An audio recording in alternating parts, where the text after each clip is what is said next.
Ouais, monsieur, bonjour et bienvenue dans ce nouveau numéro de Regard sur le monde. Nous parlons ce matin des négociations de paix à Gaza qui se tiennent au Caire, mais sans la participation du Hamas, alors que l'éventualité d'une opération terrestre israélienne à Rafah, où la population gazaoui s'entasse, attise les craintes de la communauté internationale. La situation sur place demeure catastrophique. Nous ferons le point tout à l'heure. Il sera question d'un autre conflit où des centaines de personnes sont tuées en Afrique cette fois. Les rebelles du M23 continuent de sévir. La RDC appelle à l'aide. Ça sera le zoom de ce matin. Nous parlerons du gaz qui sera à l'honneur à la fin de ce mois à Alger à l'occasion du sommet des pays exportateurs. Et nous aborderons également cette suspension des exportations de GNL des États-Unis. Quelles conséquences pour l'Europe et pour le monde, mais surtout pour les entreprises américaines. Les détails tout à l'heure. Des manifestations empêchées au Maroc, des manifestations contre la normalisation. Les députés montent au créneau et dénoncent cette normalisation et une trahison du peuple palestinien. Tirs d'artillerie ininterrompus ont remplacé ce matin les bombardements de la nuit précédente à Gaza. La région de Deir el-Balah, dans le centre de l'enclave, est la plus ciblée par les blindés sionistes. Depuis le front Est, le nombre de Palestiniens tués dépasse les 28 470 et plus de 68 000 blessés au 131e jour des attaques de l'occupation israélienne à Gaza. La majorité des victimes sont des enfants. Toutes les localités sont bombardées. Les hôpitaux continuent d'être ciblés. C'est le cas de l'hôpital Al-Nasr qui est encerclé par les forces sionistes. On écoute le directeur de l'établissement Ahmed Hadjes, contacté par Kalima Bennour. Dans toutes les localités, il y a des génocides qui ciblent les citoyens, des centaines de blessés et des dizaines de martyrs à Rafah. Il y a au moins 63 shahids, des centaines de blessés graves. Toute la médecine de guerre au monde ne peut pas tenir face à ce que l'on subit. L'occupant utilise des armes prohibées, les crânes sont explosés, ça touche les intestins, les membres des blessés sont amputés, les brûlures sont profondes. On n'arrive pas à gérer la situation avec le manque terrible de médicaments et de matériel médical. Les cadres médicaux sont ciblés partout. Voilà, donc les équipes médicales sont ciblées. Le système de santé à Gaza n'arrive plus à faire face compte tenu du nombre de blessés dans l'enclave. On écoute à ce sujet Mohamed Gharib, journaliste à Khan Younes, l'une des localités les plus touchées par les tirs et les bombardements sionistes. Les forces de l'occupation qui encerclent l'hôpital Nasr appellent toutes les personnes qui se trouvent à l'intérieur de l'évacuer. Effectivement, beaucoup de médecins et de réfugiés l'ont quitté et se sont dirigés vers la bande côtière. L'occupant cible également les gens dans les rues. Un bombardier a lancé un missile vers une voiture où il y avait 3 citoyens et 2 enfants qui sont tous tombés en martyrs. Les chars sionistes tirent sur les maisons proches de l'ancien aéroport de Gaza, où plus de 13 Palestiniens sont tombés en martyrs dans les alentours du passage de Rafah et de Karam Abu Salem. Il y avait des voyageurs allant vers le passage de Rafah. Une guerre d'extermination qui se rapproche de plus en plus de Rafah, très petite ville frontalière avec l'Égypte et où sont réfugiés plus d'1,4 million Palestiniens, en plus des raids aériens. Les forces sionistes annoncent une offensive terrestre imminente dans cette zone très surpeuplée.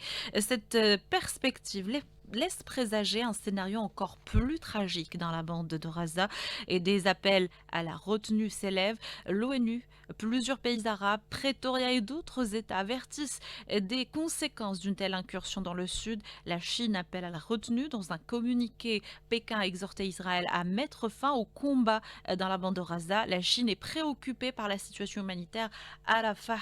Des propos analogues à ceux de Moscou. La diplomatie russe évoque une tragédie.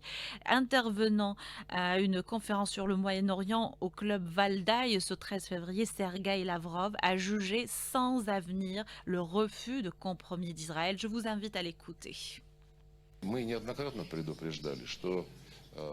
Nous avons prévu à plusieurs reprises que des décennies passées sans le règlement du problème palestinien et l'incapacité à établir un État palestinien parfaitement viable, conformément aux décisions des Nations Unies, resteraient les principaux facteurs qui causeront constamment l'instabilité et la violence au Proche-Orient.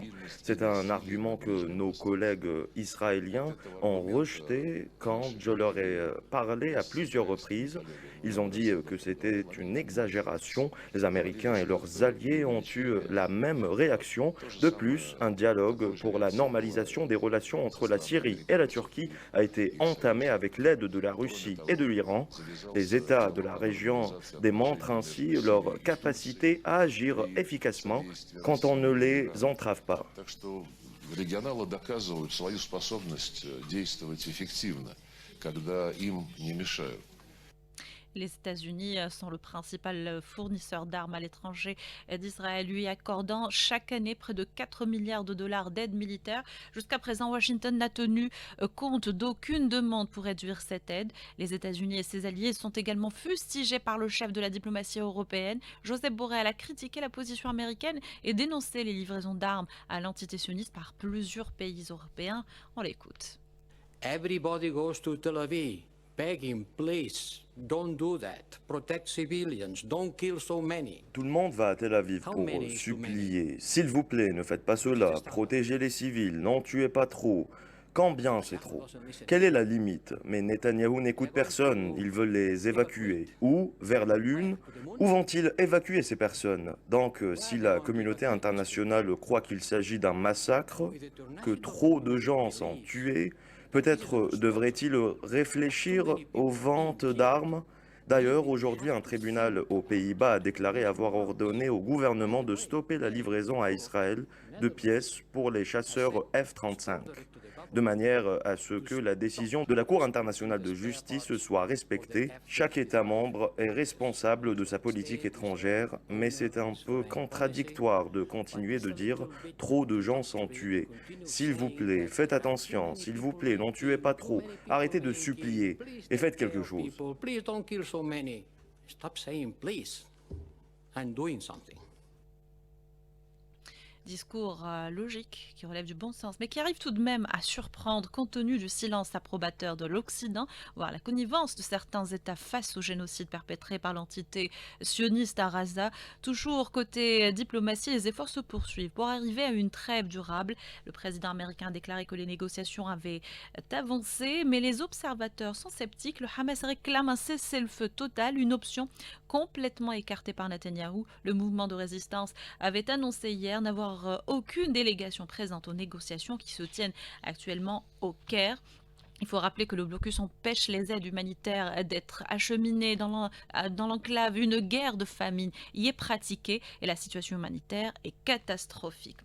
Et alors que les accrochages frontaliers sont quotidiens entre l'armée sioniste et le Hezbollah, l'agence Reuters affirme que la France a transmis un document à Beyrouth suggérant le retrait des combattants du Hezbollah à plus de 10 km de la frontière. Paris compte s'appuyer sur une commission quadripartite. Le Hezbollah aurait déjà rejeté la proposition.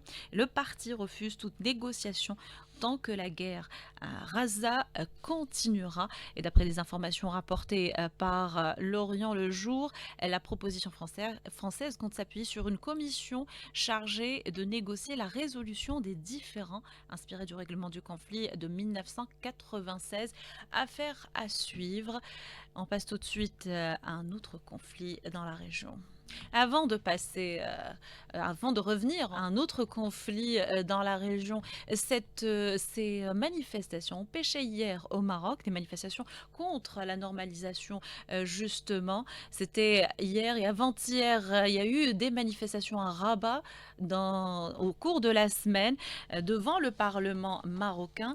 Je vous invite à écouter Nabil Amounib, parlementaire qui est monté au créneau, qui dénonce la normalisation entre le Marzen et l'entité sioniste, et qui dénonce également une trahison du peuple palestinien. كاين الطوفان الاقصى حنا خصنا نديرو هنا الطوفان ديال اسقاط التطبيع Il y a eu le déluge d'Al-Aqsa et nous devons faire le déluge contre la normalisation. Nous l'acceptons pas. Ils n'ont pas mesuré les risques. Aujourd'hui, les sionistes veulent créer des usines de fabrication d'armes. Ils veulent aussi imposer une loi pour le port d'armes au Maroc. C'est une affaire passée sous silence. J'ai dit au ministre de l'Intérieur que nous, Marocains, on est des étrangers dans notre pays. Nous n'acceptons pas que ceux qui ont massacré nos frères palestiniens puissent avoir la nationalité marocaine. Ils ont pris nos terres et sont en train de nous vendre leurs marchandises. La normalisation est une faute stratégique. Les sionistes considèrent le Maroc comme une alternative. S'ils sont chassés de la Palestine, ils voudront venir chez nous.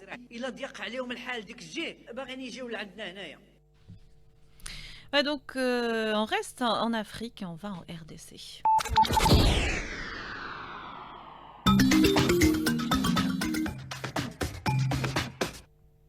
Un conflit vieux, justement l'IS Telrini, qui revient à l'ordre du jour et qu'à Kinshasa, rien ne va plus. Bonjour Lies.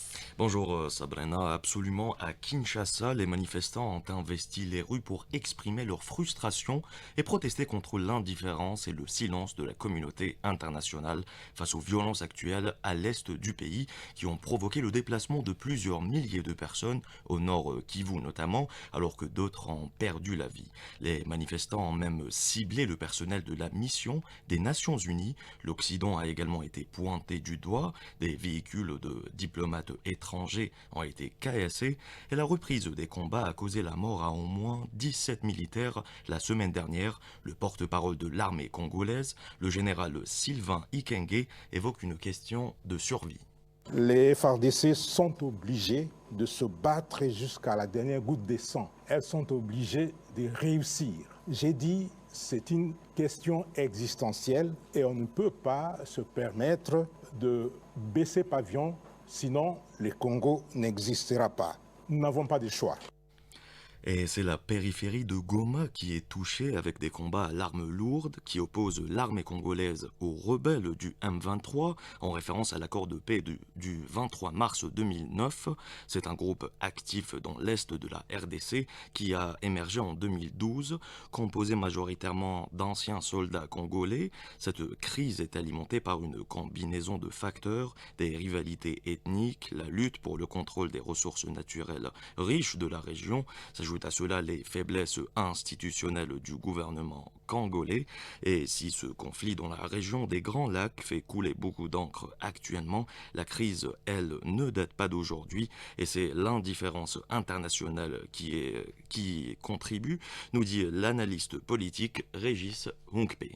On sait que depuis une décennie au moins, il y a, je dirais, des crimes à ciel ouvert, des massacres de population qui se déroulent dans l'indifférence de la communauté africaine et internationale. Et ces massacres, au vu et au su de tout le monde aujourd'hui, prennent, je dirais, une ampleur extraordinairement délicate. Il y a des déplacements de population, des violences exercées sur des jeunes enfants, il y a des viols. Et tout ça à l'est d'un grand pays qui est très très riche, mais qui a laissé prospérer aux abords de sa frontière l'installation de milices qui est le M23. Pour les Congolais, derrière le M23, il y a le Rwanda. Et Paul Kagame fait bien comprendre qu'en réalité, c'est un problème qui est plutôt congolo-congolais. Mais les Congolais ne voient pas ça de cette façon. Et bien sûr, la RDC a toujours dénoncé ce qui est qualifié d'ingérence rwandaise. L'implication du Rwanda dans ce conflit est une source de tension majeure. Des rapports de diverses organisations internationales et de l'ONU ont accusé le Rwanda de soutenir le M23 en fournissant des armes, de l'entraînement et même des troupes. Kigali a nié ces allégations, mais les preuves continuent de susciter des inquiétudes quant à son rôle dans ce conflit. Et justement, un récent document de l'ONU assure que l'armée rwandaise a apporté son soutien à la rébellion du M23 en utilisant des missiles, dont au moins un aurait pris pour cible un drone des Nations Unies. Enfin, malgré les efforts de médiation et les tentatives de résolution du conflit, la situation demeure volatile, ce qui entrave les efforts de développement et de reconstruction de la RDC, et les conséquences de ce conflit restent dévastatrices pour des millions de Congolais. Merci à Lias Telrini, sans transition en direction le Sénégal. Tension au Sénégal toujours, après que le Parlement sénégalais ait voté le report de l'élection présidentielle de 10 mois, soit au 15 décembre 2024. La décision a été prise à la demande du chef de l'État sortant Macky Sall, à la suite d'un différend sur l'éligibilité de certains candidats. Un groupe d'opposition a qualifié ce décret de coup d'État constitutionnel. Mécontents des citoyens sénégalais ont organisé des manifestations dans le pays. Les détails par Léa Stajriti.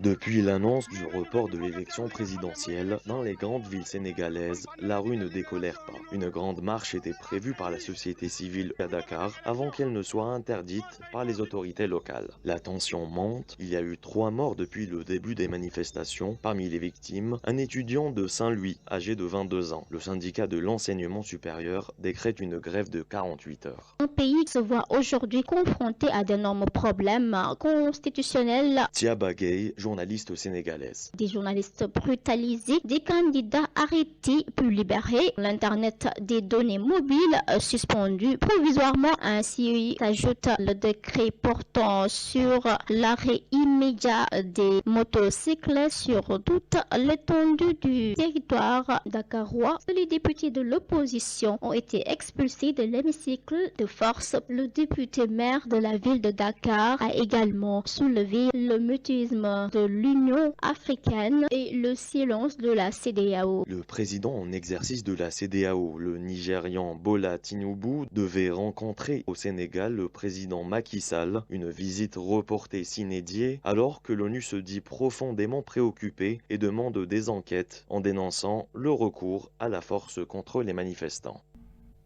On va parler énergie pour le dernier volet de notre émission et gaz surtout. L'administration de Joe Biden a suspendu l'approbation de nouvelles licences d'exportation de gaz naturel liquéfié. Elle souhaite examiner l'impact des expéditions sur son économie, le climat et la sécurité nationale dans le cadre d'un moratoire. Les États-Unis sont les plus grands exportateurs de GNL au monde. Leur méthanier achemine 40% des importations européennes. Si cette pause n'aura pas de répercussions immédiates sur le marché international, elle perturbera les grands projets des entreprises américaines, celles-ci même qui ont rapidement intensifié leur production en réponse à la guerre en Ukraine. Les experts estiment qu'il s'agit d'une décision normale, conjoncturelle, qui pourrait changer après les élections. On écoute à ce sujet le président de la commission commercialisation de l'Association des ingénieurs du gaz, Jamel Belhaj. Mais c'est un processus qui est tout à fait normal. On a déjà vu ça avant l'élection de Trump. Et maintenant, c'est-à-dire on est obligé d'attendre jusqu'au 24, c'est-à-dire 24 novembre. Il y a une forte probabilité que Trump revienne et qu'il va réautoriser l'expansion et ce qu'on appelle la construction de nouvelles unités de liquéfaction et de regasification de gaz aux États-Unis. Alors, comme on le sait, les États-Unis actuellement sont à une capacité presque 110 millions. 110 millions de tonnes, ça veut dire qu'ils les placent en première position avant l'Australie et avant le Qatar. Et cette décision, on pourrait faire l'affaire de la Russie, qui était le principal fournisseur européen de gaz, une décision critiquée par les opérateurs économiques américains du domaine, du secteur. Selon l'Institut américain du pétrole et du gaz, de très gros investissements ont été engagés dans le GNL. On écoute Dustin Meyer de The American Petroleum Institute. Le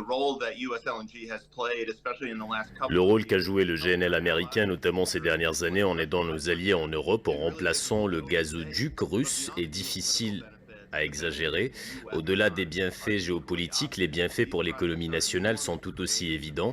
Ces projets sont énormes et générateurs d'emplois dans le golfe côtier et là où ils sont développés. C'est vraiment une bonne chose pour notre pays et pour nos alliés, à tel point que je trouve qu'il est très déroutant que l'administration veuille instaurer cette pause. À ce stade, nous croyons qu'il est inutile d'effectuer ces examens. Nous exportons depuis 7 ans, nous pouvons constater les bénéfices pour l'économie nationale, les bienfaits géopolitiques et aussi les bienfaits sur l'environnement. Partout dans le monde, quand le gaz a des problèmes, les pays retournent au charbon et c'est pour ça qu'il est très important pour nous de maintenir un ravitaillement fiable et abondant de la part des États-Unis.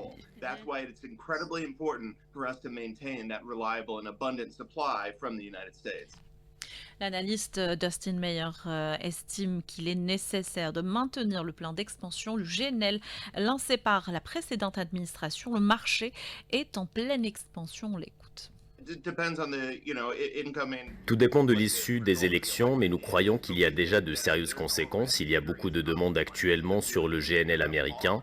Il y a une volonté d'achat du Japon, de la Corée, d'Europe, le Brésil, l'Inde, de partout dans le monde. Ils veulent du gaz et voudraient l'obtenir des États-Unis, mais cette pause envoie un mauvais message aux investisseurs et acheteurs potentiels.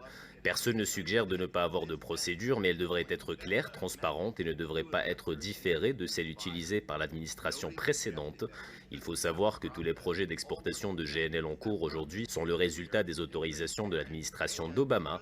Celle-ci avait compris les bénéfices économiques, environnementaux et les retombées positives sur l'économie locale du GNL. Nous devons donc maintenir les autorisations et procédures établies par l'administration Obama.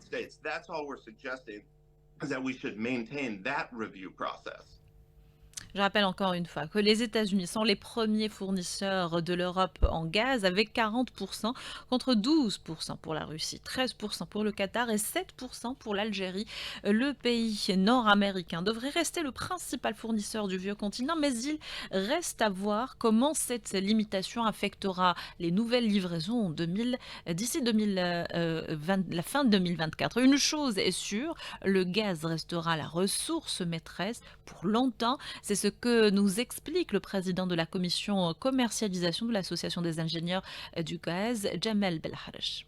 Il y a un grand mouvement de fusion et d'acquisition entre les grands acteurs sur le gaz aux États-Unis. On a vu Exxon qui a racheté une filiale qui était très présente dans le shale gas, à Bakken et dans le Permien. Et nous avons vu aussi Chevron, Occidental. Il y a une reconcentration entre les grands pour le gaz. Il faut aussi savoir, avec toutes les lois qu'il y a, ce qu'on appelle les lois ce qu'on appelle limitation, effet de serre, gaz à effet de serre, en 2050, c'est-à-dire normalement en Europe par exemple, en 2050, qui est l'un des plus grands clients du gaz américain, du gaz qui vient d'un peu partout dans le monde, nous voyons ce qu'on appelle, comment on appelle ça ? Il n'y aura plus de gaz, c'est-à-dire on va passer à autre chose, on va passer ce qu'on appelle au solaire, à l'éolienne, toutes les énergies renouvelables. Mais d'ici 2050, il n'y aura que le gaz, c'est ce qu'on appelle l'énergie de la transition. Et le gaz sera à l'honneur à Alger à la fin du mois en cours. Ce sera à l'occasion du sommet des pays exportateurs. L'une des plus importantes réserves au monde se trouve au Qatar. Le Qatar, 5e producteur du gaz naturel au monde, avec 185 milliards de mètres cubes produits et 134 milliards de mètres cubes exportés, notamment sous forme de GNL. Les revenus du pétrole et du gaz naturel au Qatar représentent 60% du PIB du pays. Sophia Boukacha pour les détails.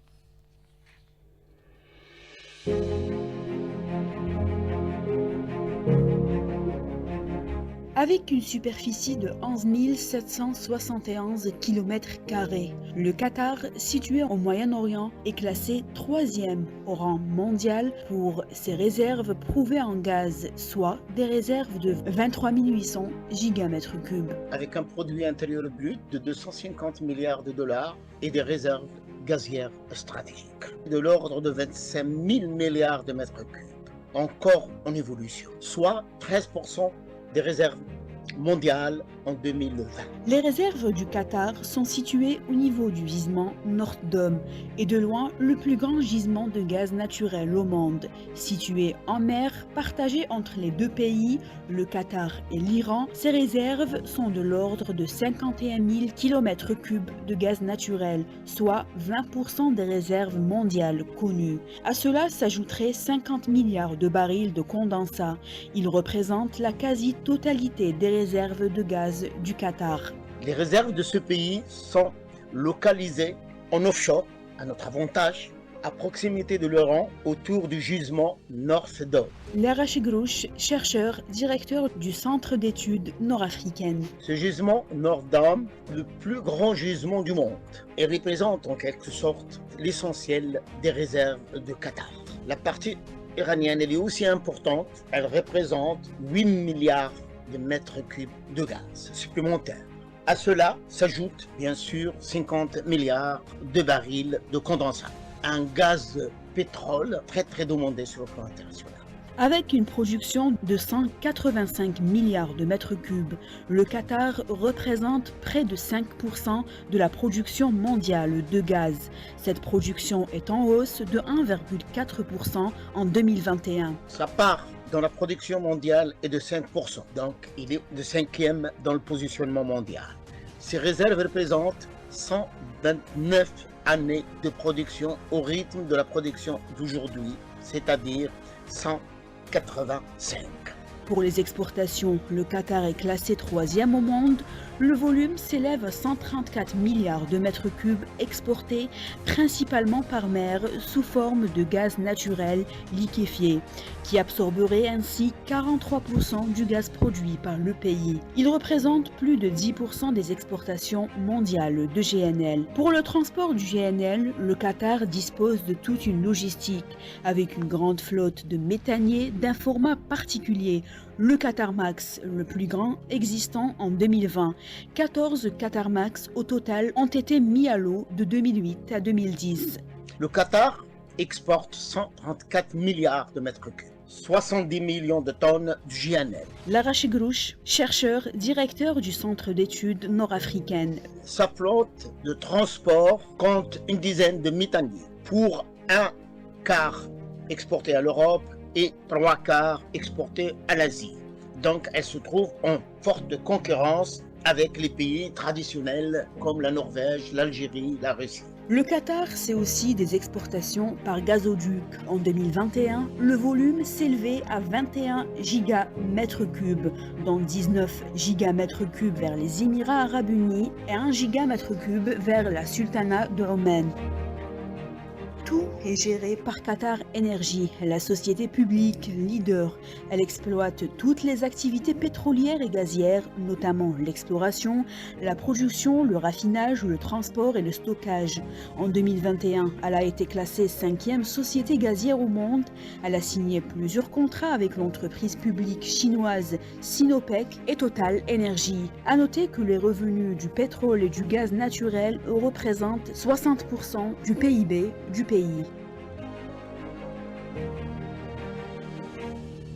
Voilà donc sujet signé Sofia Boukercha qui signe aussi la fin de cette émission réalisée par Abdelghani Boudriès. Mourad était à la console, Nejma à la régie d'antenne. Merci à vous, chers auditeurs, de nous avoir écoutés. Merci à l'Estedrine de nous avoir accompagnés. Et à bientôt sur Alger 3.